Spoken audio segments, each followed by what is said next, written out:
7 April 2024 रोजी झालेल्या set परीक्षेची इंटरिम ॲन्सर की पब्लिश झालेली आहे. या व्हिडिओमध्ये आपण पेपर 1 मधील एका प्रश्नावर चर्चा करणार आहोत. तो प्रश्न तुम्ही चॅलेंज करू शकता. पेपर 1 मध्ये dash dash evaluation gives a clear idea about understanding of the student regarding particular content. Option A placement, option B formative, option C summative, option D diagnostic या प्रकारचा प्रश्न विचारण्यात आलेला होता.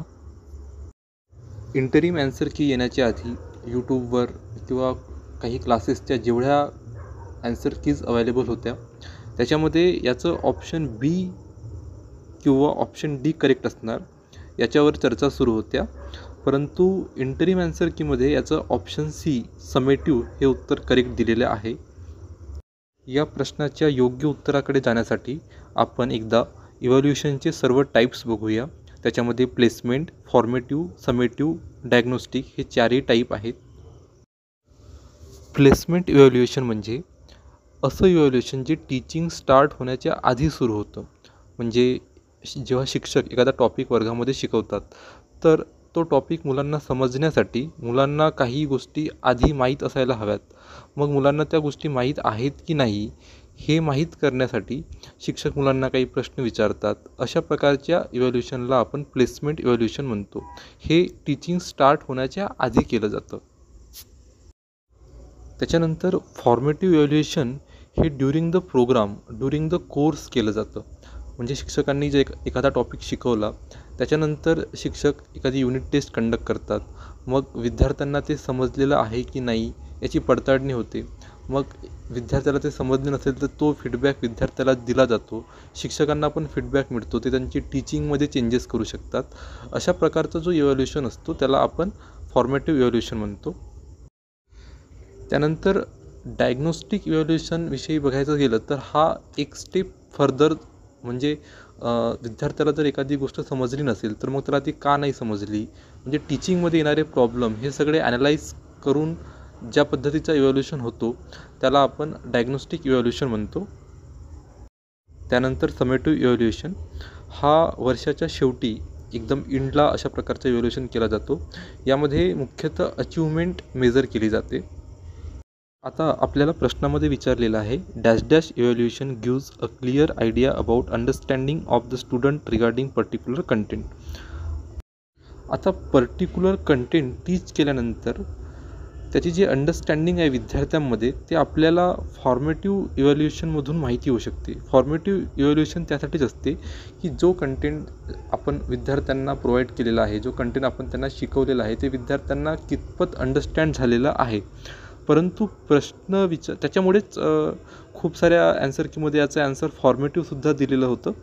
परंतु पुन्हा यांनी प्रश्न विचारताना क्लिअर आयडिया असा शब्दप्रयोग केलेला आहे. क्लिअर आयडिया म्हणजे विद्यार्थ्याला ते कितपत समजलेलं आहे, जर ते विद्यार्थ्याला नाही समजलं मग ते का नाही समजलं, ह्या सगळ्या गोष्टी त्याच्यामध्ये आल्या पाहिजेत. त्याच्यामुळे आपण आधी आता बघितलं होतं की जे डायग्नोस्टिक इव्हॅल्युएशन असते ते फॉर्मेटिव्हपेक्षा एक स्टेप फर्दर असतं. म्हणजे विद्यार्थ्याला जर नसेल समजलं तर मग त्याच्यामागची कारणं तिथे शोधले जातात. त्याच्यामुळे याचं ॲन्सर डायग्नोस्टिक पण होऊ शकतं. त्याच्यामुळे बऱ्याच ॲन्सर कीमध्ये तुम्ही बघितलं असाल तर फॉर्मेटिव्ह पण ॲन्सर करेक्ट दिलं होतं, डायग्नोस्टिक पण ॲन्सर करेक्ट दिलं होतं. तर हा थोडासा संदिग्ध प्रश्न आहे, थोडासा डाऊटफुल प्रश्न आहे. याचा ॲन्सर फॉर्मेटिव्ह पण करेक्ट येऊ शकतं, डायग्नोस्टिक पण करेक्ट येऊ शकतं. प्रश्नामध्ये जेवढी माहिती आहे त्यानुसार याचे विविध ॲन्सर करेक्ट येऊ शकतात. प्रश्नामध्ये कुठेही टर्म एंड किंवा वर्षाच्या शेवटी अशा प्रकारचा कुठलाही शब्दप्रयोग केलेला नाही. त्याच्यामुळे याचं समेटिव्ह ॲन्सर नसायला पाहिजे. परंतु MS-सेटची जी इंटरिम ॲन्सर की आलेली आहे त्याच्यामध्ये ऑप्शन सी समेटिव्ह त्यांनी करेक्ट दिलेला आहे. शक्यतो अशा प्रकारच्या प्रश्नामध्ये बदल केला जात नाही. म्हणजे आपण प्रश्न चॅलेंज जरी केला तरी या प्रकारचे प्रश्न शक्यतो बदलवले जात नाही.